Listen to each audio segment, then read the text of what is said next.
दोस्तों हर friend circle में एक दोस्त जरूर ऐसा होता है जो मक्खी चूस होता है। भाई वो पैसा निकालता ही नहीं है, कितनी भी उसको गाली दे लो, कितनी भी बातें सुना लो, लेकिन वो क्या करता है, बहुत ही कभी 10 रुपए कभी 20 रुपए कुछ ऐसे करके रुपए निकालता है। अब ऐसे लोगों के लिए बनी होती हैं वैल्यू फॉर मनी गाड़ियां, वो गाड़ियां जो हर पैसे में ज्यादा दे के जाए, ज्यादा ऑफर करके जाए। और ऐसे में ये एक 7 सीटर है जो रेनो ऑफर करती है। पैसा जितना आप दोगे कंपनी को, उससे ज्यादा फीचर्स और ROI ये आपको ऑफर करेगी। तो ये वीडियो उन मक्खी जूस दोस्तों के साथ में शेयर कर देना, क्योंकि अगले 3 मिनट में मैं बताने वाला हूं रेनो ट्रैबर के एस्पेक्ट्स हर एंगल से।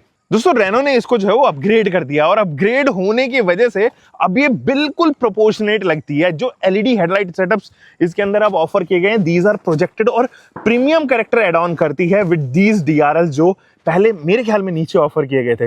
फॉग लैम्प यूनिट यहाँ से हटा दी गई है, और ये जो पूरी ग्रिल है ना, ये भी काफी नई रखी गई है। इसमें फ्रंट में 2 पार्किंग सेंसर्स आते हैं, एक इधर एक उधर, और एक नीचे जो है वो बहुत बड़ा सा फॉग लैम्प यूनिट दिया गया है, जो सच में विजिबिलिटी को बहुत इंप्रूव करता है।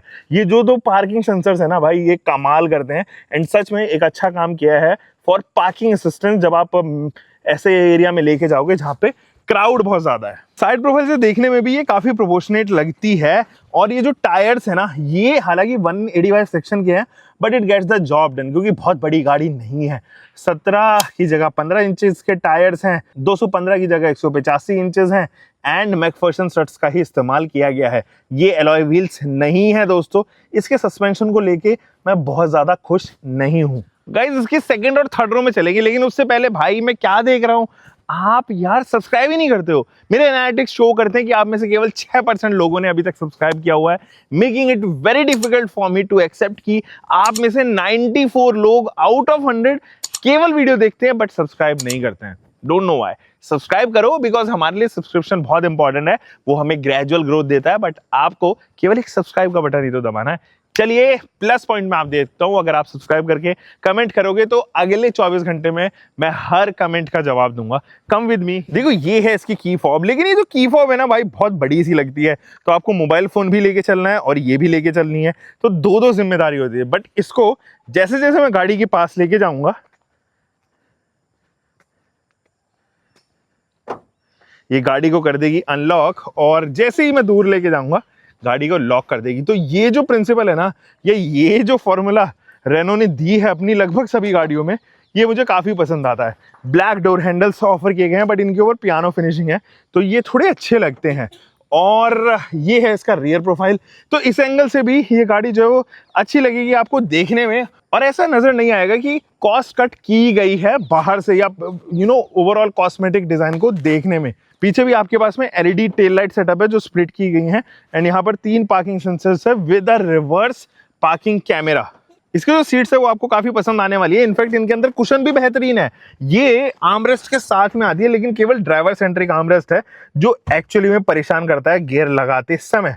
डिस्प्ले आने की वजह से अब ये ज्यादा फीचर्स ऑफर करती है। इनफैक्ट नीचे डिस्टेंस टू एम्प्टी भी आप जो है वो मोड सेलेक्ट कर सकते हो। ट्रिप A ट्रिप B का मीटर तो है ही, एवरेज फ्यूल एफिशिएंसी, ये तमाम चीजें यहीं पर ऑफर की गई हैं। एंड इसकी जो डिस्प्ले है, जो इंस्ट्रूमेंट क्लस्टर है, वो मुझे काफी पसंद आया। इंफोटेनमेंट सिस्टम भी मुझे काफी अच्छा लगा। Wireless Android auto, Apple CarPlay के साथ में ये इंफोटेनमेंट सिस्टम आता है, जो कि इस सेगमेंट में बहुत ही कम लोग दे रहे हैं।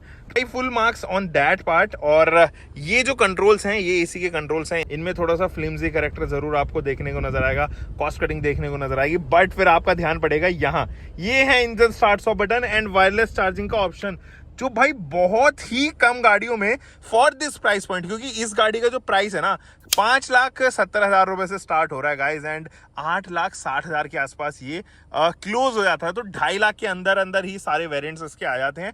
और भाई 8,60,000 रुपए में आपको Android auto, Apple CarPlay, touch screen, digital display, और यहाँ पर इंजन स्टार्ट स्टॉप बटन, एक पैसिव कीलेस एंट्री, रिमोट, और साथ ही साथ पीछे भी अगर आप देखो तो 7 सीट ऑप्शन मिल रही है, which makes it a value for money car. और प्रैक्टिकलिटी के मार्क्स मैं इसको ज्यादा ऑफर करूंगा, क्योंकि 1, 2, 3 जो कि कूल्ड है। इतने सारे फीचर्स आपको एक ही गाड़ी में मिल जाते हैं।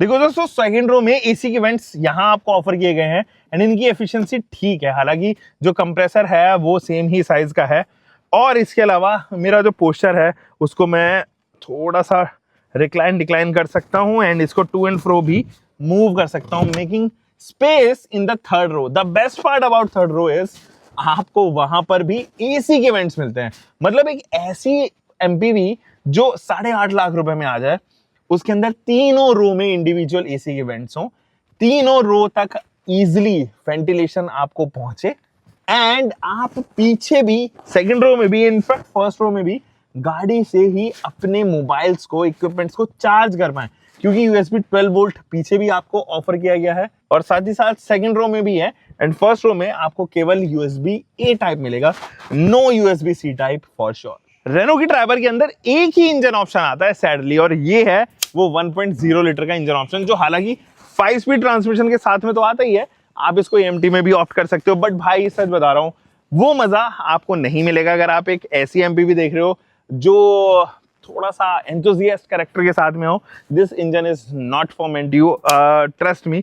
3 सिलेंडर का इंजन है, केवल 72 पीएस की पावर प्रोड्यूस करता है, gives 96 newton meter of torque and rightly मैं कहूंगा कि ट्वीक्ड नहीं है और साथ ही साथ बैलेंस्ड भी नहीं है। तो एनवीएच प्रॉब्लम्स इंजन का पूरा बॉडी के अंदर सुनाई पड़ता है। सो गाइस स्टार्ट करते हैं इस ड्राइव रिव्यू को। देखो सबसे पहले तो जब आप इस तरीके की एमपीवी चलाते हो तो आप थोड़ा सा स्ट्रॉन्गर इंजन एक्सपेक्ट करते हो, बट यहाँ पर ना हम लोग काफी टाइम से एक्चुअली रेनो को एक टर्बो इंजन के साथ में एक्सपेक्ट कर रहे थे कि शायद रेनो एक टर्बो इंजन के साथ में आएगा, तो जितनी भी वो अंडर पावर समस्या थी ना लोगों की, वो जरूर रिजॉल्व हो जाती। लेकिन एक चीज और है, जिस सेगमेंट में इसको एक्चुअली प्लेस किया गया है, रेनो ने जिस सेगमेंट में इसको प्लेस किया है, वो एक्चुअली में आप देखोगे कि हैचबैक का सेगमेंट है, वहां से एक अच्छी एसयूवी स्टार्ट भी नहीं होती है, एक या फिर मैं कहूँ कि पंच जैसा सेगमेंट स्टार्ट भी नहीं होता है। तो यहाँ पर आपको एक 7 सीटर मिल रही है, तो वो कॉस्ट कटिंग जरूरी थी, इसलिए उन्होंने वो जो है टर्बो इंजन नहीं दिया है, बट एज एन ऑप्शन दिया जा सकता था। टर्बो इंजन जनरली लोग इसलिए भी नहीं बाय करते क्योंकि आप देखना ट्रैवर जो है वो बहुत कमर्शियल में, कैब्स वगैरह में ऑप्ट कर रहे हैं, specially in the Uttarakhand region, Himachal में आप देखोगे ट्रैवर को बहुत पसंद किया जा रहा है, क्योंकि अब तो ये सीएनजी में भी आने लगी है और साथ ही साथ इसका 7 सीटर मोस्ट अफोर्डेबल होना इसको एक एक्स्ट्रा बेनिफिट दे देता है लोगों की नजर में, क्योंकि 7 सीट एट द एंड आपको 2 सीट्स एक्स्ट्रा मिल रही हैं। नो डाउट ये बहुत वैल्यू फॉर मनी है, इसमें कोई दो राय नहीं है, बट कुछ चीजें हैं जो आपको थोड़ा इरिटेट कर सकती हैं। जैसे जो गाड़ी का इंसुलेशन है ना वो प्रॉपर नहीं है, आपको बाहर का जो लाउड नॉइज या नॉइज पॉल्यूशन है वो अंदर तक आता है और वो थोड़ा over the period of time irritation जरूर पैदा करती है। जो इंजन साउंड है या for that matter wind noise है, टायर नॉइज है, वो एविडेंट होते हैं। तो एनवीएच के मामले में जरूर बेस्ट जॉब कहना थोड़ा सा डिफिकल्ट होगा मेरे लिए कहना, लेकिन ठीक है, मतलब इंजन अगर आप देखो तो परफॉर्मेंस वाइज डिसेंट आपको परफॉर्मेंस देता है, ऐसा कुछ बहुत अच्छा परफॉर्मेंस नहीं देगा कि आपको रियलाइज हो कि भाई क्या नेक्स्ट लेवल परफॉर्मेंस आपको मिल रही है, या अर्टिगा जैसा कुछ परफॉर्मेंस नहीं आपको मिलेगा। एक अनबैलेंस्ड एनवीएच, लोअर एनवीएच के साथ में आने वाला ये इंजन है जो डिसेंट ही माइलेज आपको देगा। मतलब सिटी में मैं इससे 15 के आसपास का ही माइलेज निकाल पा रहा हूं, जबकि इसका इंजन काफी छोटा है for the size of the MPV, तो वो चीज मुझे थोड़ा सा लगता है। बाकी तो ओवरऑल चीजें अगर मैं बात करूं क्लच की, ब्रेक पेडल की एंड इनफैक्ट एक्सटर्नल पेडल, उनके बीच में डिस्टेंसेस काफी अच्छी खासी है, कोई भी डेड पेडल ऐसा तो नहीं है, लेकिन बाकी सारी चीजें आपको जरूर यहाँ पर ऑफर होती हुई नजर आएंगी। जो सीटिंग पोस्चर है वो काफी अच्छा है, उसमें आपको कोई प्रॉब्लम नजर नहीं आएगी। 400-500 किलोमीटर से आप बहुत इजीली निकाल पाओगे। ब्रेकिंग बाइट इज गुड और एयर कंडीशनिंग यूनिट, इसकी तारीफ करते हुए मैं कभी नहीं भूलूंगा। ये दोनों तीनों चीजें ही जो है वो सेफ्टर एंड पर है। हिल होल्ड होने की वजह से एंड ट्रैक्शन कंट्रोल होने की वजह से ज्यादा सेफ आपको महसूस कराएगी। इलेक्ट्रॉनिक स्टेबिलिटी प्रोग्राम भी इसके अंदर ऑफर किया गया है। कुछ चीजें हैं जो ड्राइव करते टाइम आपको थोड़ा सा इरिटेट कर सकती हैं, जैसे सबसे पहले तो ये आर्मरेस्ट जो है वो, जैसे मैंने अपना हाथ रखा हुआ है तो मैं गियर लीवर तक एक्सेस नहीं कर पा रहा हूँ, और ये एक मेजर प्रॉब्लम है क्योंकि आप इसको पीछे रखना चाहोगे मोस्ट ऑफ द टाइम और फिर आपको लगेगा यार कोई आर्मरेस्ट है ही नहीं। बहुत ज्यादा चीजें देने की वजह से वो प्रॉपरली जो है वो इंजीनियर नहीं किए हैं चीजें। बाकी कुछ चीजें जैसे कि ट्राइबर का हेडलाइट लेवलर, वो भी आपको नीचे डायल फॉर्म में मिलेगा, तो थोड़ा सा ऑफ बीट सा लगता है, वो थोड़ा सा ऐसा लगता है जैसे नए जमाने का नहीं है।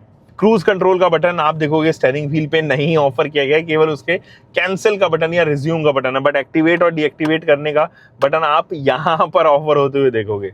एर्गोनॉमिकली इट इज गुड, मतलब मेरे पास ही सारे बटन जो है वो दिए गए हैं, इंजन स्टार्ट स्टॉप हो या फिर एसी के कंट्रोल्स हो, हैजार्ड लैंप हो, लॉक अनलॉक बटन हो, ये तमाम चीजें आपको यहीं पर देखने को नजर आती है। मेरे पास में अच्छी खासी विजिबिलिटी है, स्पेशली रियर की विजिबिलिटी पे तो काफी अच्छा काम किया है रेनो ने, और मैं गुड मार्क्स वहां पर जरूर देना चाहूंगा। ORVM हो या IRVM हो, उनका डिजाइन ठीक है। हाँ, आप सनरूफ या for that matter auto dimming IRVM या हीटेड ORVM, ये तीनों चारों चीजें तो एक्सपेक्ट नहीं कर सकते हो इस प्राइस पॉइंट पे, बट इलेक्ट्रिक एडजस्टमेंट आता है इसके अंदर एंड इलेक्ट्रिक फोल्ड भी इसके अंदर आता है, तो वो चीज जो है वो ज्यादा अच्छे से दी है रेनो ने, और वहीं पर वैल्यू फॉर मनी ये बता देती है। प्रैक्टिकलिटी के मामले में 10 on 10 टू दिस कार। बहुत सारी चीजें जो आपको पसंद आएंगी, जैसे कि स्टोरेज स्पेसेस की कोई भी कमी नजर नहीं आती है दोस्तों इस गाड़ी में, और यही रीजन है कि आप इसको अच्छे मार्क्स दोगे प्रैक्टिकलिटी में। सो गाइस, ये तो थी एक डिटेल्ड वीडियो जो मैंने आपके साथ में शेयर की है। आप नीचे कमेंट सेक्शन में बता सकते हो आपको ये वीडियो कैसी लगी। कुछ ऐसी चीजें जो मैंने छोड़ दी, क्योंकि मैंने छोटी ही रखी है वीडियो, तो आप नीचे कमेंट सेक्शन में जरूर मुझे बताना। हम मिलेंगे एक और नई वीडियो में। Until for next time, bye bye, take care and keep loving your car.